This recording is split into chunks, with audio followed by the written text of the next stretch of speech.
Thank you. Thank you so much for that, Naima. It is really beautiful to see you on our stage again. And thank you for everything you've done.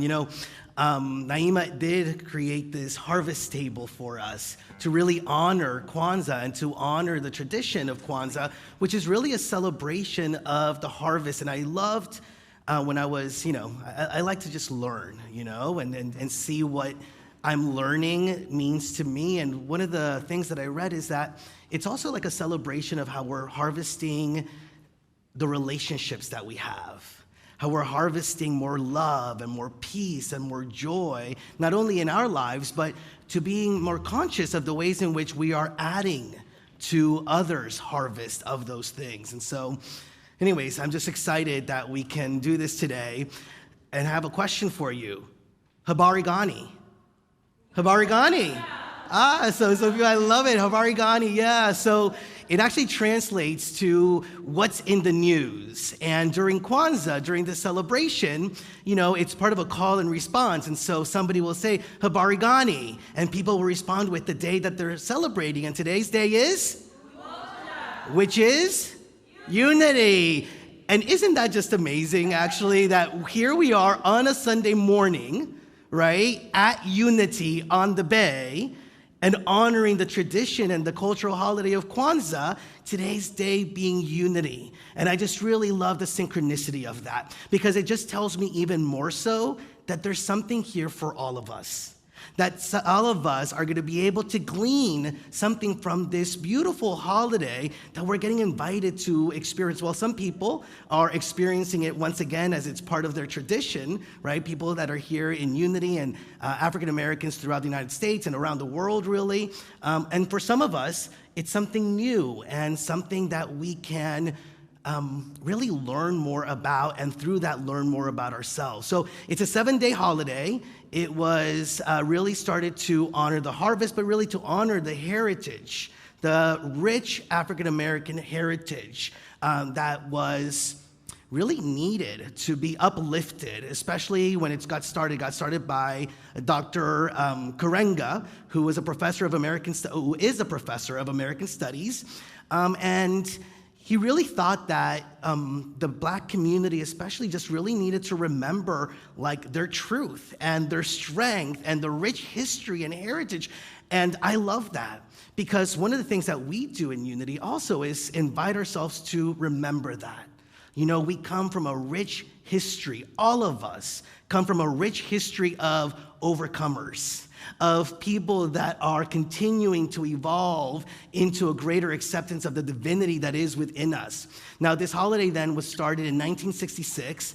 It is observed from December 26th through January 1st. And Dr. Karenga said this about Kwanzaa just last year. Kwanzaa is a unique Pan-African time of remembrance, reflection, reaffirmation, and recommitment. It is a special and unique time to remember and honor our ancestors, to reflect on what it means to be African and human in the most expansive and meaningful sense, and to affirm the sacred beauty and goodness of ourselves. So for the majority of us in this room, this cultural holiday may not be ours, right? Or for the majority of people that are watching, may not be ours, because it is an African American holiday, and it doesn't need to be everybody's holiday. It shouldn't be everybody's holiday, because it's really specific to a particular culture, and we can all learn from it. We can ask ourselves some really important questions as we celebrate the principles of Kwanzaa. For me, some of those questions are these. Actually, it being an African American holiday, what does it mean to African Americans, right? As we are honoring and we are seeing the way it's celebrated by our African American brothers and sisters, what does it mean for them? And does that in any way inspire a different way of understanding people, the culture, the struggle, the celebration, the journey of African Americans in this country, for example? And the second question for me is, what does it mean for me? What are these principles that for some reason are showing up in my experience? What are they trying to say to me? And how can I use them as I use other synchronistic things that show up in my life to remind me of my truth. Now, one of the traditions of Kwanzaa is the lighting of the candles of the Kinara, which is beautifully displayed here. And so I'm going to invite members of our community to come and light these candles. And as they're getting ready to do that, just sharing with you that the black candle actually symbolizes the people, right, that celebrate Kwanzaa. The red candles signify the struggles, the challenges that have been lived by that community. And the green candles signify the possibilities of a prosperous future, right? So it's an honoring of the past, but a celebration of a bright future that is ahead, and I would say that we are invited to live in moment by moment. Especially this week as we move into the new year, I think it's really important to remember, Merry Christmas, right? And I can still say that because although we celebrated Christmas yesterday, Charles Fillmore says this: Christmas does not belong to the past. It is a vital, living, present truth. The bringing forth of the Christ child is not a work that is finished in Bethlehem. It is taking place in our midst every day. It is this that we celebrate. And so living into our Christhood is a moment-by-moment experience, a day-by-day experience, and we are invited to express this Christhood. And through this tradition of Kwanzaa, we get to actually see how these principles that are celebrated, to me, are in fact the way that Christ spirit is able to show up in the world. And so now members of our community will do the honor of lighting our candles. Hubarigani. Umoja. Umoja. Unity stresses the importance of togetherness for the family and the community, which is reflected in the African saying, I am we, or I am because we are. I light the candle for Umoja.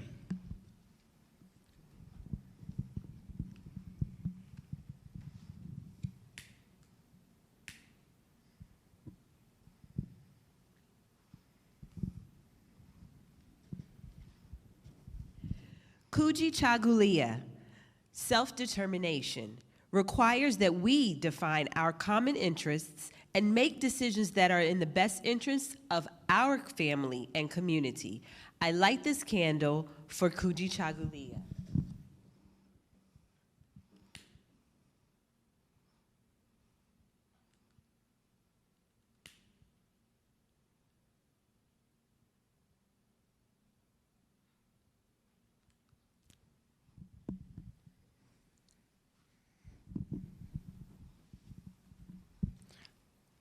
Ujima, collective work and responsibility, reminds us of our obligation to the past, present, and future, and that we have a role to play in the community, society, and world. I light this candle for Ujima.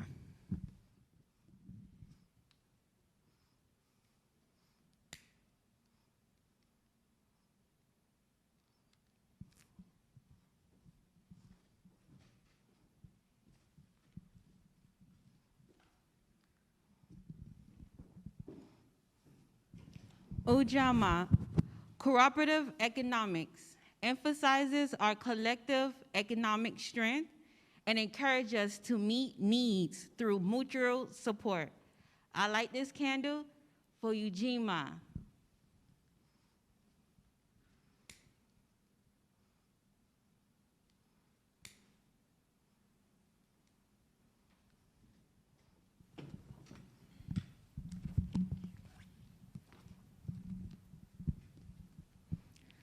Nia, purpose, encourages us to look within ourselves and to set personal goals that are beneficial to the community. I light this candle for Nia.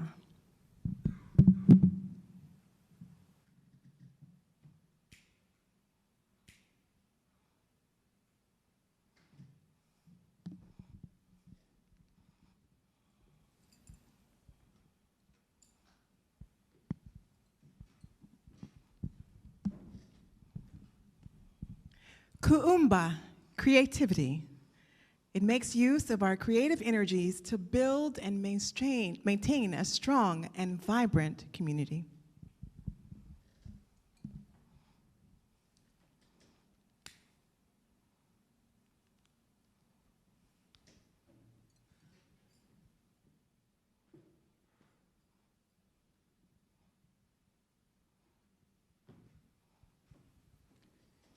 Imani, faith, focuses on honoring the best of our traditions, draws upon the best in ourselves, and helps us thrive to a higher level of life for humanity by affirming our self-worth and confidence in our ability to succeed and triumph in righteous struggle.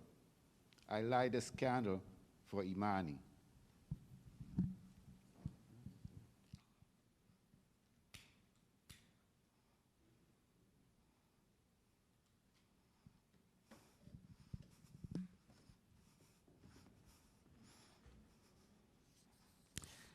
Habarigani.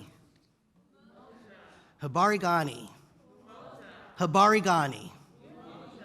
Let's talk about umoja. Let's talk about unity. You know, it's really interesting time to talk about unity. I recognize that some really experienced unity over the last couple of days, the last couple of weeks, as we were gathering to celebrate the holidays, you know, and there was unity and connection with family and friends.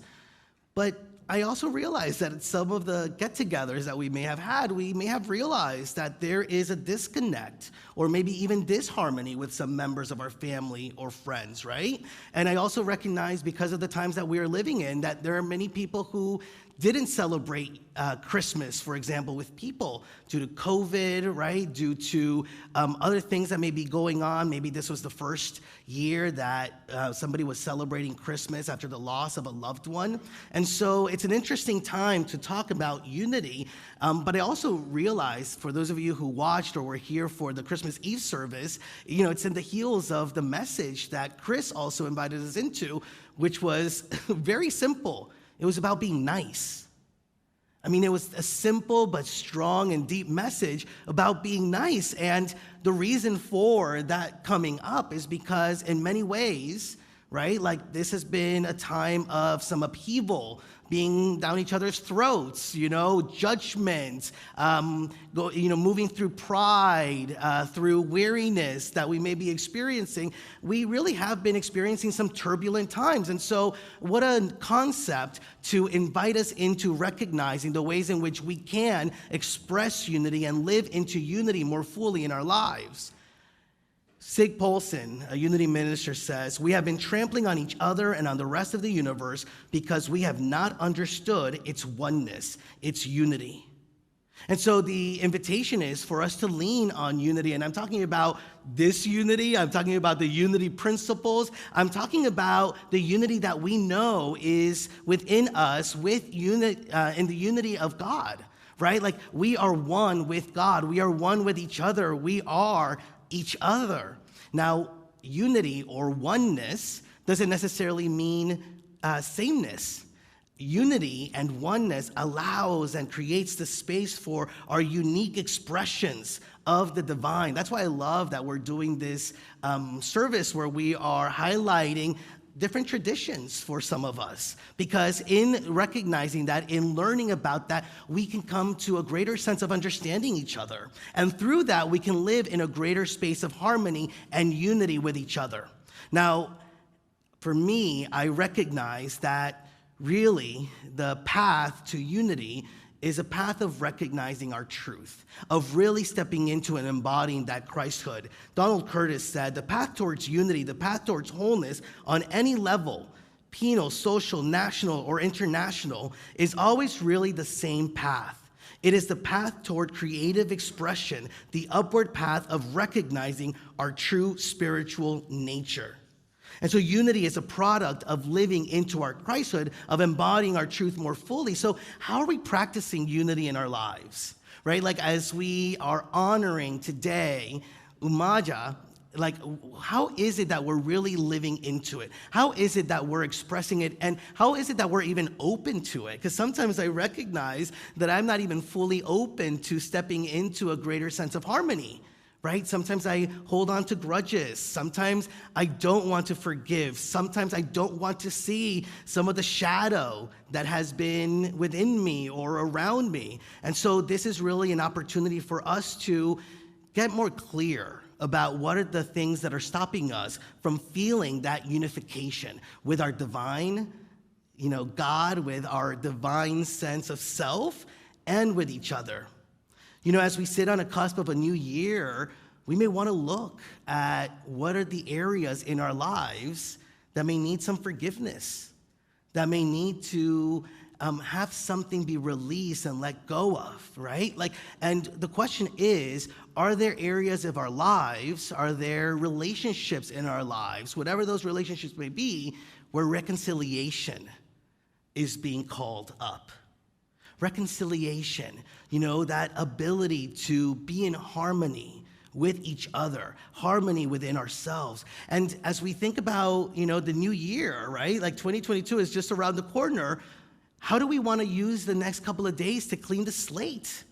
I love that in the Jewish high holy days, right, of Rosh Hashanah and Yom Kippur, there is the beginning of a new year and immediately moving into atonement, right? Reconciliation, how we can come back to center, how we can come back to our truth, to remember that we are all one, and remember that our actions, right, are either inspired from that Christ essence and in harmony with that Christ essence, or our actions can be, from the sense of ego, from the sense of hurt and pain.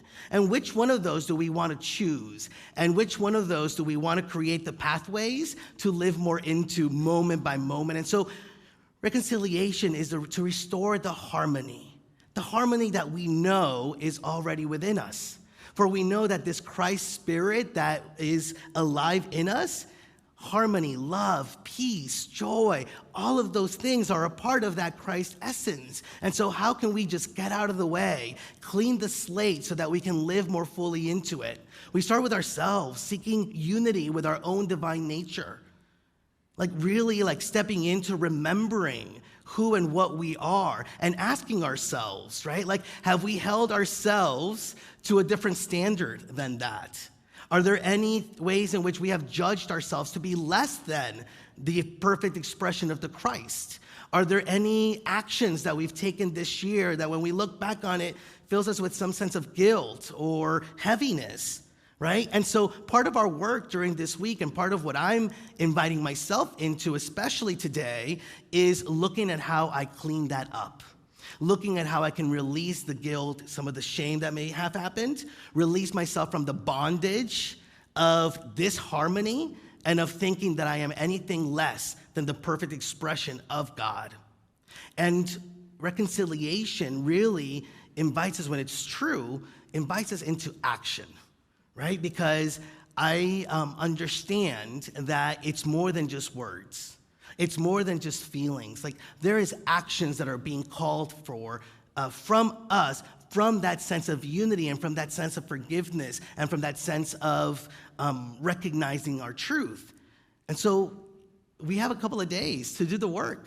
If we really want to start off the new year as the year of unity, set the intention of doing something to bring you into a greater harmony with those that are around you. And get started today, right? There's no time like the present time. Send a text message if you need to send a text message, right? Send an email, make a phone call, go see somebody after the services, call someone up to have dinner with them. But seek to find greater harmony with those that are around you. It starts with us. But when we start that process of being in harmony and unity with our divine spirit, with our divine self, it moves into all of our relationships. And as we move into harmony with those other relationships, it continues to solidify our understanding of ourselves as the expression of love in the world. Now, bringing harmony into a situation, I was thinking about this very clearly this morning, doesn't necessarily mean being together, right? Because I understand that there are difficult relationships, difficult challenges that many of us may be experiencing. But harmony actually just allows me to recognize somebody as just being who they are without needing to change them. I can be in harmony with just knowing that's who somebody is, and this is who I am, and this is how I want to show up. And so there may be some difficult relationships. It doesn't mean that you have to be in a kumbaya moment with everybody, but it means to be in harmony, to no longer judge right? No longer judge the person, no longer judge the relationship, no longer judge yourselves, ourselves within those relationships. Just to stand in our truth, work towards our truth, and not hold anybody outside of our love. So maybe that's a question to ask today. Is there anybody that I'm holding outside of my love? Is there anybody that I'm holding outside of my heart? And how can I do the work to just bring them in, to just hold them in here? I also don't want to have us that are not African American not move through today without really looking at, the ways in which this holiday, what it means for the African American community. And one of the things that is considered, right, and one of the practices and one of the parts of the principle of unity is to also look at solidarity between the Pan-African people. Right? Like how are the Pan-African people coming together, holding each other together? And for us that are outside of that, maybe it's a time to look at how we are in active solidarity with our African American brothers and sisters. How are we acting in solidarity as we continue to evolve and move to a place of equality, equity, and justice? What if our intention to bring greater harmony to ourselves and the world begins to invite us to look at the ways in which there are injustices in the world and how we can bring a sense of harmony to this experience, not only for ourselves, but as Kwanzaa invites us into, for others, for the people that are around us. Maybe 2022 is the year of unity. As Shantae was reminding us of the White Stone ceremony, I was already having my vision, for my word for the year, unity. Unity. I mean, what if 2022 is the year of unity where we can come together in a greater sense of our oneness and in a greater sense of mutual cooperation, not only to lift ourselves up, but to lift up those that are around us. Maybe this is the year where we have final unity in our faith that we and God are one, and that all expressions of God's in this world are sacred and worthy. Now, whatever challenges and difficulties that we may have experienced within our family, our community, in the world, we can overcome them. Whatever has distanced ourselves from that which we know at the core of our being that we are one with, whatever that has distanced us, whatever we have kept between us and others, or us and our own divine understanding of who we are, we can overcome that. And I love that in the Kinara, it's a perfect example of it, right? There is an honoring of the struggles and the difficulties and the challenges, right? And so we honor them, we recognize them, we don't pretend that they weren't there, but we also remember that we've overcome them. We also remember that we have moved through them, and then we move into those green candles, right? That represents that we can trust and have faith in a brighter future, that we can trust and have faith that in this moment there is an opportunity, a possibility for oneness, for unity, for love, for peace, for joy, for prosperity, and abundance to take hold. And so the question is, will we do it? Will we hold that intention, and will we do the things that we are being asked to do? Remember, the moment that I believe we really center ourselves in the union that is God and us, in the connection with our oneness, we will be inspired for greater action. The question is, will we take it? Robert Seeking says, in our expanding consciousness of our unity with all that God is, we have the ability to meet any challenge that comes to us and to rise above it in mobility, in dignity, and with every expectation of being freed from its limitations. That is the power of unity when we fully accept the Christ in us, the hope of all glory. And so let us celebrate unity today, and let us ask ourselves what it is that we must do to go beyond celebrating it and to actually live it. We can do it, and we will, because the Christ that is within us is the way. It leads us, it guides us, it inspires us. And today especially, we say yes to it. Habarigani. Habarigani. Let us live unity. Namaste.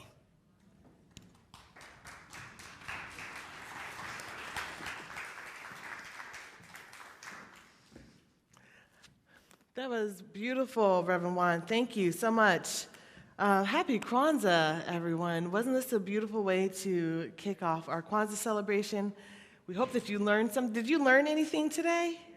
Yes, okay. Yes, give it a round of applause to the Racial Justice Ministry team who worked really, really hard to bring this beautiful celebration together and to each of us. So we're going to shift over to the law of giving and receiving in our gratitude opportunity.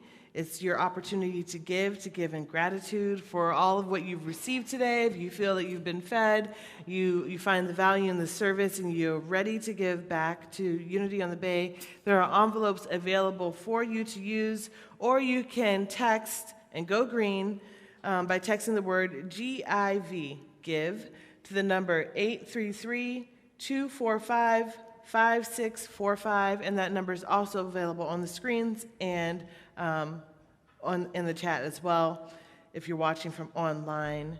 So just remember that also our text number has changed recently, so make sure you have your information updated. And as you prepare your offering, I'm going to give you a few moments of sacred silence to do so.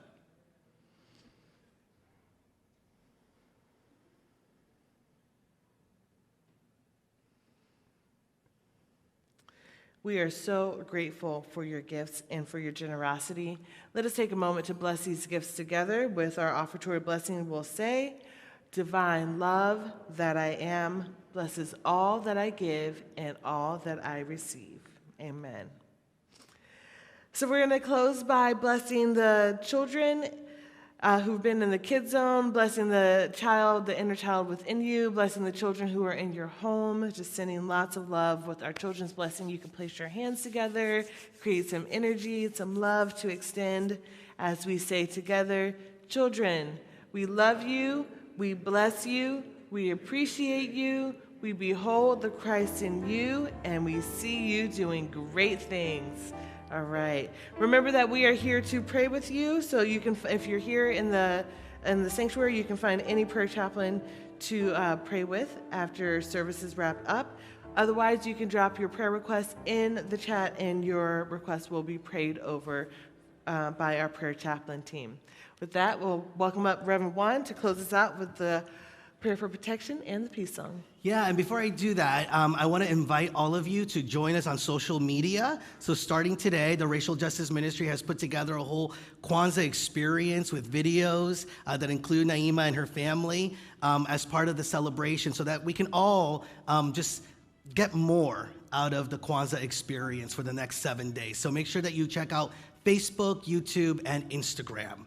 With that, I would invite us to stand so that we can say our prayer for protection, and we can follow that with our peace song. So, together, the light of God surrounds us, the love of God enfolds us, the power of God protects us, the presence of God watches over us. Wherever we are, God is, and all is well. And now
that's for you guys.